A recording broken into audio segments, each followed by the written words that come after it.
Bienvenidas y bienvenidos a Entérate, el espacio de difusión de las actividades institucionales, académicas y de actualización del Tribunal Electoral del Poder Judicial de la Federación. Hoy continuamos con los trabajos realizados en el 8º Seminario Internacional del Observatorio Judicial Electoral. En esta oportunidad les expondremos la tercera y la última parte del diálogo número 1, la restricción del sufragio. En este programa, Luis Efrén Ríos Vega, coordinador académico del observatorio, mencionó que se han registrado casos en los cuales los jueces han decidido la restricción del sufragio. Cuando un juez aplica una norma, tiene que explorar otras formas para resolver y no para basarse solo en una interpretación. Preciso. Además, expuso algunas experiencias internacionales en las cuales se han registrado hasta inhabilitaciones a ciudadanos que violentaron algunas leyes administrativas que les impide participar en alguna elección para cargos públicos. Acompáñenos a conocer las reflexiones vertidas en esta sesión de diálogo. Comenzamos.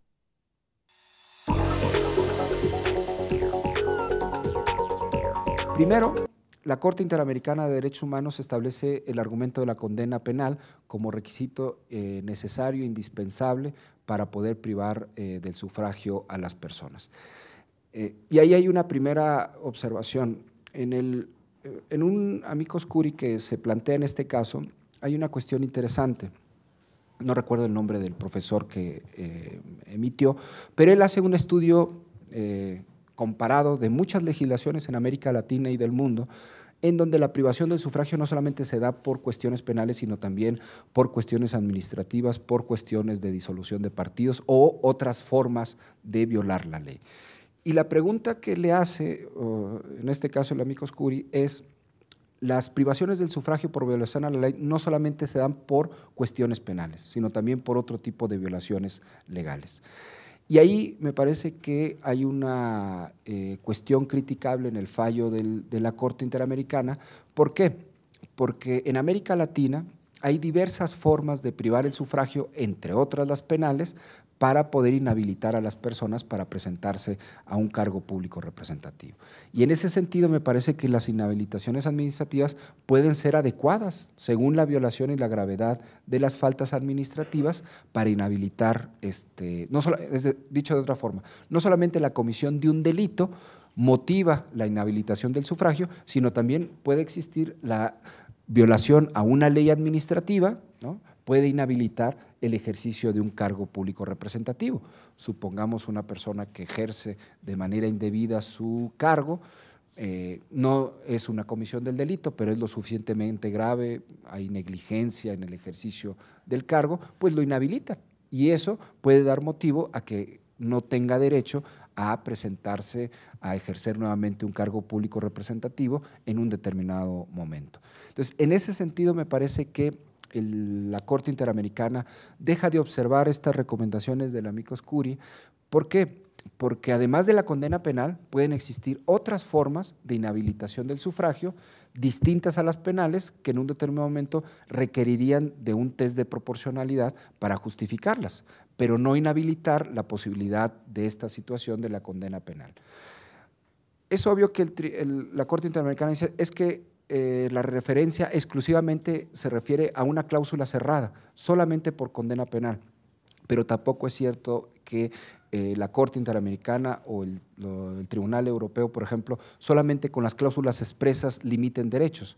Se acude siempre a las fórmulas de los fines de la sociedad democrática para determinar otro tipo de cláusulas abiertas, y ahí pudiera justificar otro tipo de violaciones en ese sentido. Entonces, me parece que la primera observación que yo tendría en este caso López Mendoza es que cuando a la Corte Interamericana se le vengan otros casos de violaciones graves, yo por ejemplo estoy pensando en el sistema europeo, no solamente violaciones penales, sino violaciones a la ley de partidos, en donde se justifica la negativa a presentarse a las elecciones cuando hay una lista contaminada, no por condena penal, sino por vinculación a un proceso de disolución de un partido político que implica la inhabilitación. Y entonces, con esta doctrina interamericana, todos estos casos de europeos de disolución de partidos no entrarían porque no existiría condena penal. Entonces, digamos que esa es una observación crítica. Dos, el segundo estándar que establecen en López Mendoza es la obligación de motivar en forma concreta y autónoma la proporcionalidad.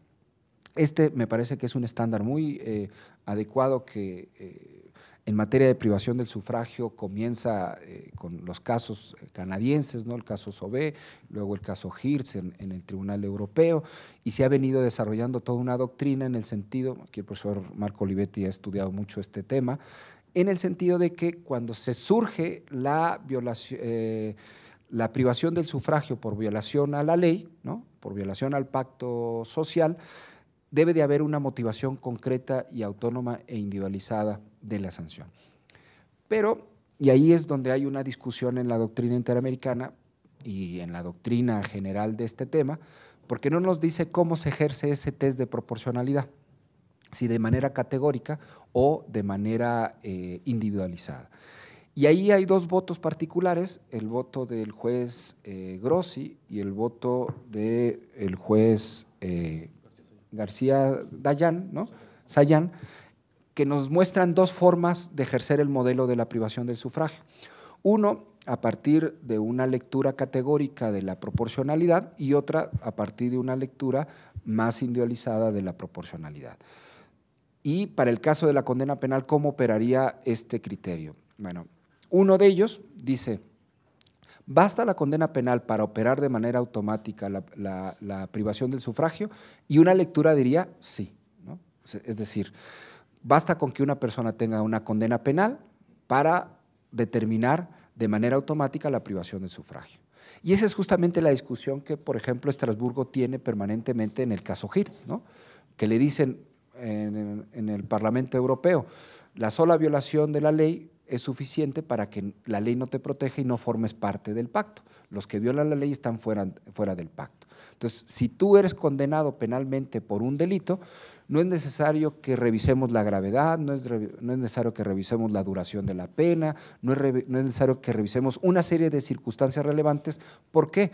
Porque opera de manera automática la situación de la privación por condena penal. Pero otro juez dice no, hay que revisar las situaciones concretas. Y es justamente lo que Hirtz, por ejemplo, en el Tribunal Europeo, plantea al Parlamento británico, ¿no? O sea, le dice, las suspensiones blanket out, ¿no? O sea, las suspensiones categóricas no están dentro del estándar de los derechos humanos, porque se requiere motivación individualizada, es decir, se quieren dar razones para decirle a una persona que sufrió una condena penal el por qué además de la condena a su libertad personal se le condena a la privación de su libertad electoral. Y ahí es donde es una forma distinta de aplicar el test de proporcionalidad, porque en ese sentido ya no solamente bastará la condena, es decir, la condena es una condición necesaria, pero no suficiente. Lo que es suficiente es ya la individualización concreta del por qué a esa persona que fue condenada por un delito se le priva del sufragio, sea por la gravedad del delito, sea por la duración de la pena, sea por su situación concreta de la prisión, sea por otras circunstancias que agravan la conducta que en un determinado momento amerita la privación del sufragio. Y ahí digamos que tenemos una segunda observación crítica del fallo de la Corte Interamericana. No nos dice en el fallo cómo hay que operar el principio de proporcionalidad a la hora de motivar de manera concreta y autónoma la proporcionalidad. ¿Y por qué es importante? Porque un órgano de esta naturaleza pues debe fijar pautas, ¿no? Y si no fija pautas, pues volvemos a tener los mismos errores interpretativos porque no tenemos el canon preciso que en un determinado momento nos indique cómo privar del sufragio a una persona. Y la otra cuestión es el argumento de la ley predecible. Nos dice la Corte Interamericana, las causas de privación del sufragio deben de estar previstas en leyes claras, precisas y razonables, ¿no? Y ahí es otra de las observaciones críticas, porque todas las leyes de privación del sufragio que por lo menos existen o que yo he tenido oportunidad de revisar en los sistemas constitucionales, fallan justamente en la precisión concreta de esta ley predecible de causa de suspensión de derechos políticos. Generalmente son normas previstas en las constituciones o en algunas leyes electorales, pero que no desarrollan de manera previsible el supuesto.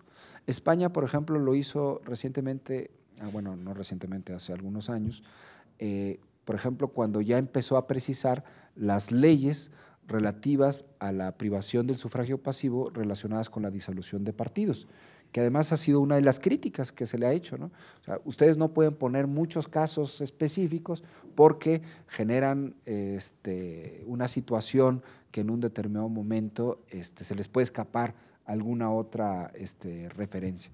Pero creo que el desarrollo legislativo sobre las causas de suspensión ameritan o obligan al legislador a no solamente prever de manera general que una persona por violación a la ley penal se le debe de privar. Por ejemplo, en México se dice, toda persona que se le dicte un auto de formal prisión se le acarrea la suspensión.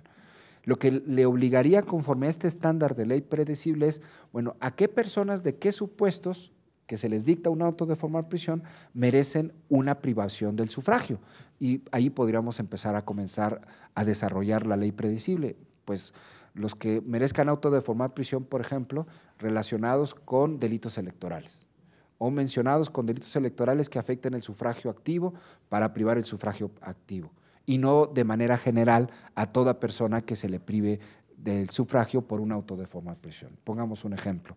Si una persona conduce en estado indebido, ¿él merece auto de formal prisión? Sí, de manera categórica merece suspensión de derechos políticos.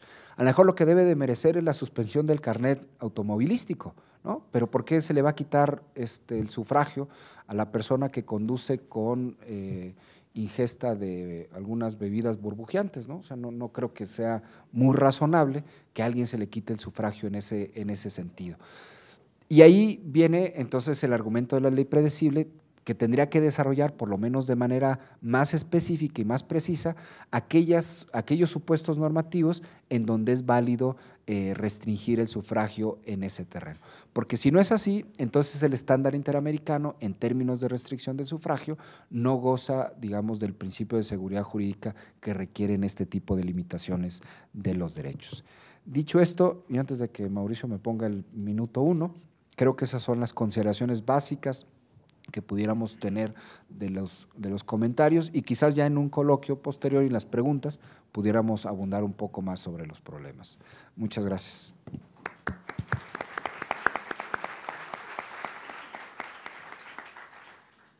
Gracias, Luis Efrén. Bueno, creo que las ponencias han sido claras en los planteamientos y en las posturas de sus ponentes. Yo me permitiría nada más hacer algún pequeño apuntamiento en espera de sus preguntas. Ya tenemos alguna por aquí. Si hay alguna más, les pediría que las transmitan, por favor, o las pasen. Me parece que estos dos asuntos admiten también dos aspectos que creo no han sido abordados aquí, pero han sido referidos de alguna forma implícitamente, y que las sentencias así también lo aluden de alguna forma, que es el vínculo entre el derecho a votar y ser votado y su relevancia en la conformación de las decisiones públicas. Esto es, hay una doble dimensión del derecho al sufragio en cualquiera de sus modalidades.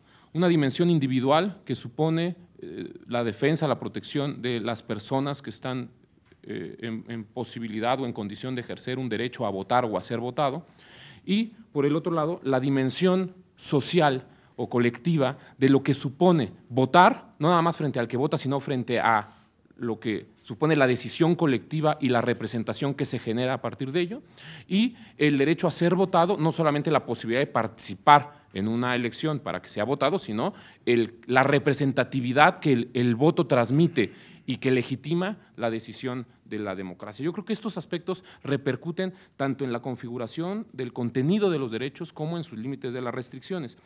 ¿En qué sentido?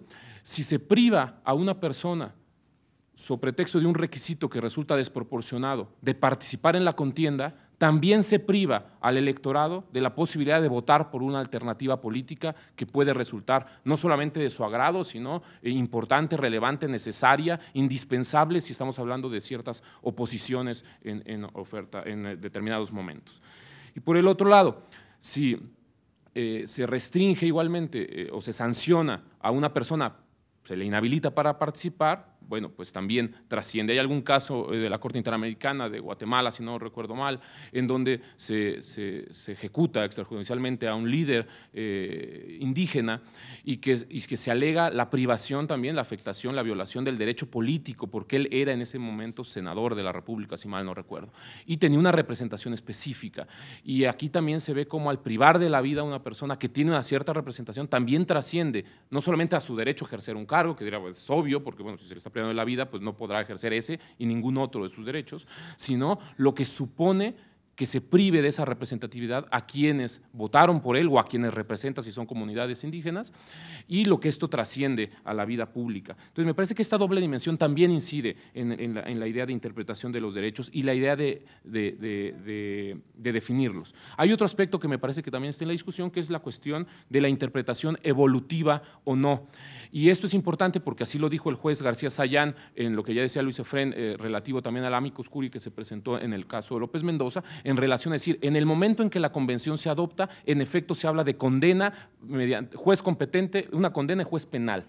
Bueno, era la condición que había en esa época. Ahora, interpretarlo evolutivamente o contextualmente en el contexto del sistema interamericano, como ya lo decía Luis Efrén y lo dice también el voto del juez y el amicus curiae, en el sentido de decir, es que en el ámbito americano existen diferentes posibilidades de regulación y de sanción e inhabilitación administrativa también, no solamente penal. Esto es una extensión evolutiva, es una interpretación contextual, es una cuestión así. Eso es parte de la discusión que generó este caso y me parece que bueno, ha quedado un poco claro. En cuanto a la sentencia de Xóchitl Gálvez, bueno, yo tendría algunos matices respecto a algunos comentarios que han hecho aquí los colegas, pero no me toca a mí moderar esa circunstancia, sino moderarme a mí en esta otra. Simplemente me limitaré a señalar que respecto al test de ponderación respecto de medidas legislativas sobre derechos pasivos, la propia Corte Interamericana lo desarrolló en el caso Castañeda, que como ustedes saben tiene que ver con el requisito previsto legalmente respecto al monopolio de los partidos políticos y que la Corte consideró que no había violación a ese derecho. Y por cuanto hace a la necesidad de inaplicación de esta norma, es que la norma prevista en el Código Electoral del Distrito Federal establecía como requisito para ocupar un cargo de elección popular el contar con credencial cuyo domicilio correspondía al Distrito Federal.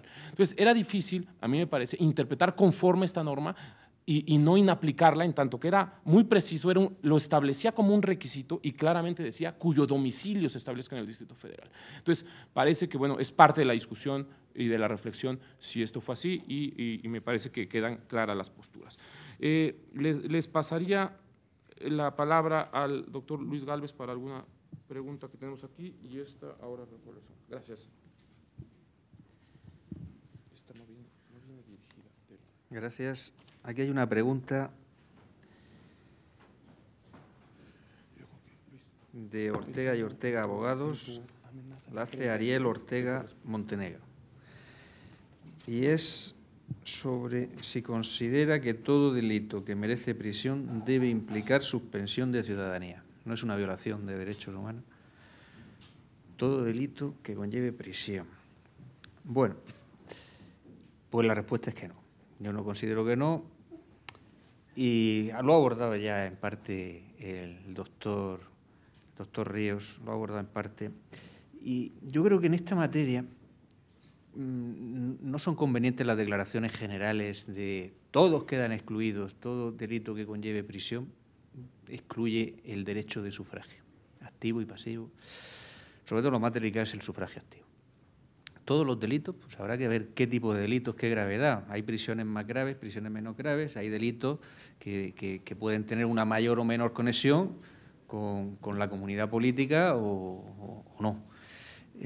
Yo creo que en este terreno habría que, sobre todo, identificar qué tipo de delitos. Aquí hay que buscar la congruencia, esa relación lógica existente entre la medida que se adopta y el fin que se persigue con ella. Hay que buscar esa congruencia que nos permite decir, esto tiene sentido que se le restrinja el derecho de sufragio. Es útil para ello. Que se le quite el derecho de sufragio activo, como decía el doctor Luis Efrén Ríos, a quien ha cometido un delito en el ámbito del tráfico, pues lo dudo. Pero quien ha defraudado a Hacienda, un delito de defraudación, pues yo creo que sí.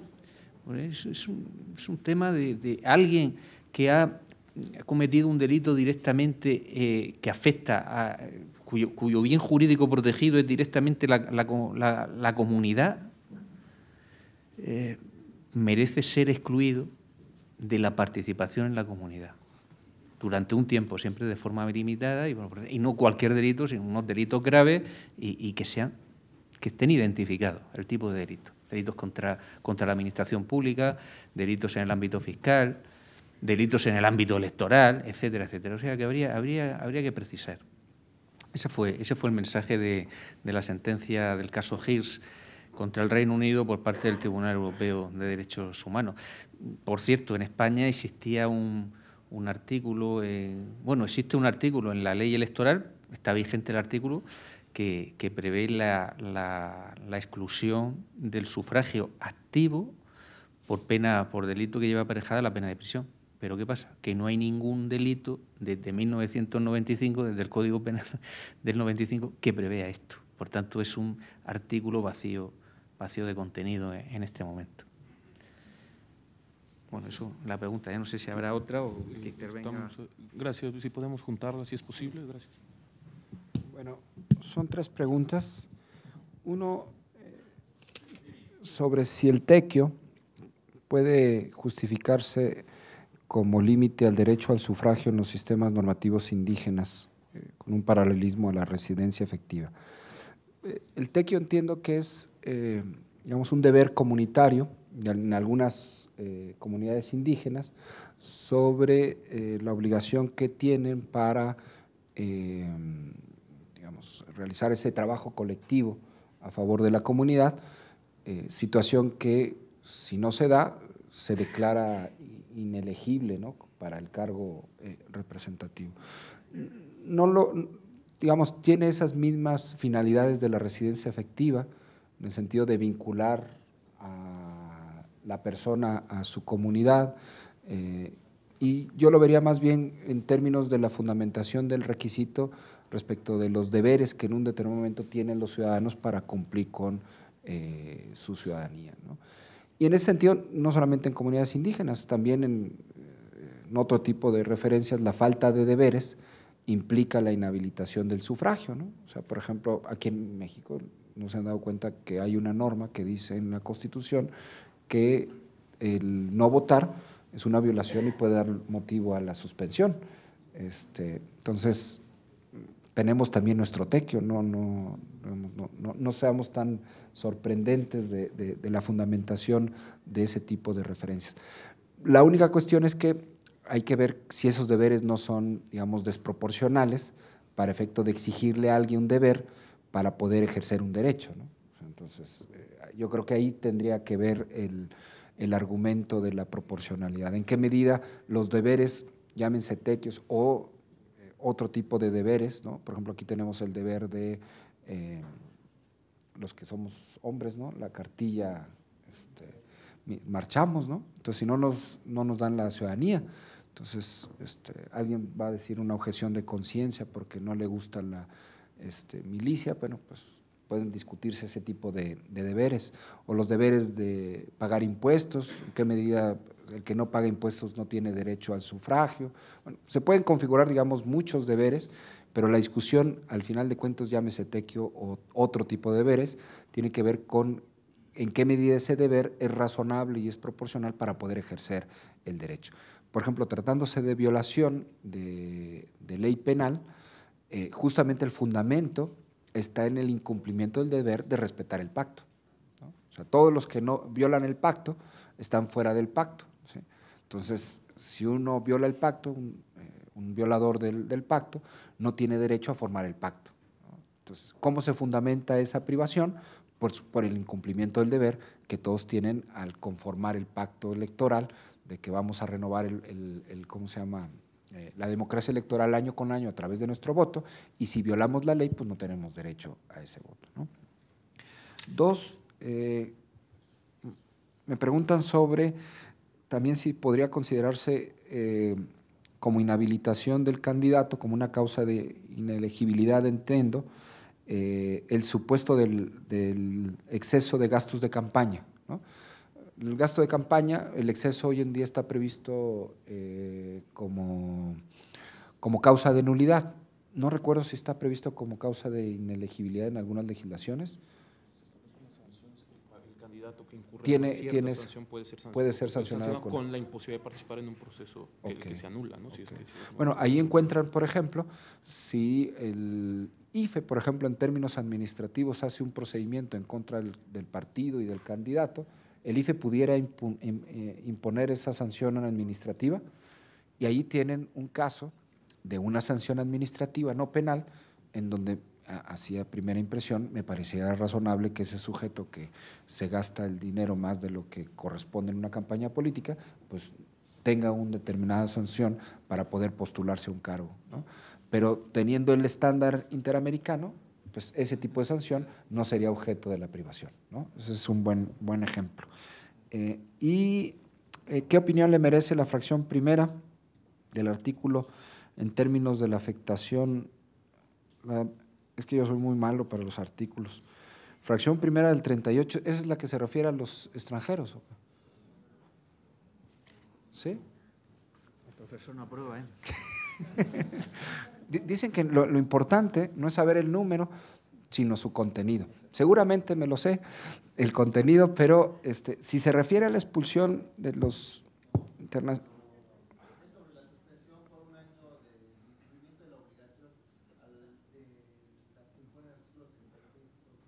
Pues son estas que te comentaba, ¿no? Que, por ejemplo, no votar, ¿no? Pues esas inhabilitaciones tendrían que pasar un test de proporcionalidad, ¿no? O sea, ¿en qué medida el incumplimiento de un deber da motivo a la privación del sufragio, ¿no? Y con el comentario del TEC, yo creo que ese sería el argumento para… O sea, por ejemplo, me parece desproporcional que aplicando esa norma, que era lo que yo les comentaba, se les prive del sufragio. ¿Cuántos de aquí no hemos algún día votado en una elección? Pues muchos, ¿no? Pues levanten la mano bien para darle noticia al IFE para que les quite el derecho al sufragio, ¿verdad? Pues me parecería que sería irrazonable, por no poder ejercer un derecho, no poder votar, ¿no? Entonces, creo que ahí otra de las cosas que si algún día pasa un caso de esa naturaleza, el Tribunal Electoral habría que decirle que aplique de manera distinta el test de proporcionalidad, ya no solamente para restringir derechos, sino para justificar deberes. ¿En qué medida ese deber es proporcional para exigir el cumplimiento del deber que da motivo a una privación de un derecho? Muchas gracias.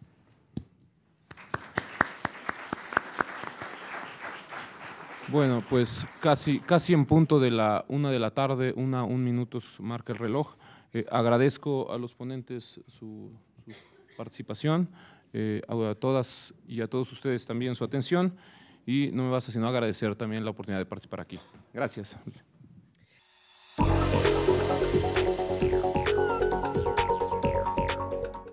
Gracias por acompañarnos en esta emisión de Entérate. Nos vemos en otra oportunidad con más de los trabajos realizados en el 8º Seminario Internacional del Observatorio Judicial Electoral. Soy Roxana Noriega. Hasta la próxima.